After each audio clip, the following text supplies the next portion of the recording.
টাকা শূন্য ব্যাংক, ছাত্রছাত্রী শূন্য বিশ্ববিদ্যালয়, মেধা শূন্য জাতি, স্বাধীনতা শূন্য দেশ, বলবি তুমি শেষ। এটাই বর্তমানের বাংলাদেশ।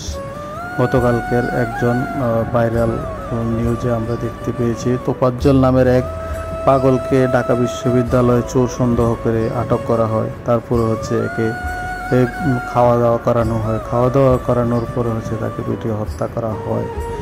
বাংলাদেশের কোনো আইনে কোথাও কি আছে যে কোনো মানুষকে আইনের তোয়াক্কা না করে নিজের হাতে আইন তুলে নিয়ে একে হত্যা করা যায়?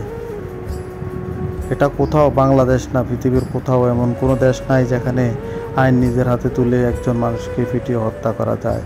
তাও আবার যদি একটা বাজারে বা একটা গ্রামে যদি গ্রামের মানুষগুলো এই কাজগুলো করতো তাহলে আমরা মেনে নিতাম।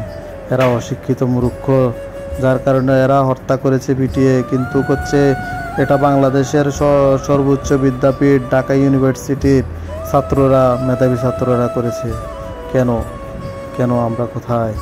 আমাদের কি কোনো বিচারের নাই?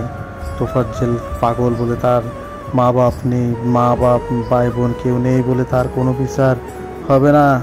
অবশ্যই। আমরা এমন দেশে বাস করতেছি না যেখানে আমাদের আইনের ব্যত্যয় ঘটতে পারে। আমরা আইনের প্রতি শ্রদ্ধাশীল সবাই, আর ঢাকা ইউনিভার্সিটির প্রতি শ্রদ্ধাশীল যারা আছেন, যারা তখন কিছু করতে পারেননি, এখন তোফাজ্জলের মতন এরকম যদি আমরা এগিয়ে না আসি তাহলে তোফাজ্জলের মতন আরও অনেককে প্রাণ দিতে হবে। তোফাজ্জলের মতো অনেককে পিটিয়ে হত্যা করা হবে। তো সবাই সাবধান। এরকম কোনো কাজ নিজেদের হাতে আইন না তুলে তাকে আইনের হাতেও তুলে দিতে পারতেন। তবে আরেকটা খারাপ জিনিস আমাদের মনে হচ্ছে যে ওর যে বাবা রোড অ্যাক্সিডেন্টে মারা যায়, তার কিছুদিন পর তার ও চলে যায় লিভার সিরোসিস হয়ে, মানে লিভার ক্যান্সার হয়ে। তার কিছুদিন পর তার ভাইও চলে যায়।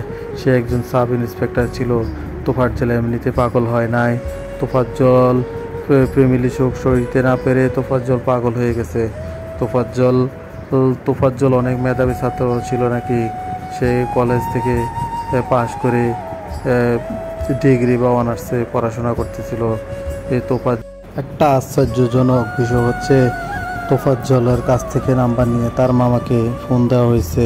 তার মামাকে 35,000 টাকা দেওয়ার জন্য বলা হয়েছে। 35,000 টাকা না পেয়ে আপনারা তোফাজ্জলকে হত্যা করেছেন। তাহলে তোফাজ্জল আবু সাঈদের জন্য সবার যেভাবে প্রাণ কাঁদে, তোফাজ্জলের জন্য যেন সে সমানভাবে সবার প্রাণ কাঁদে।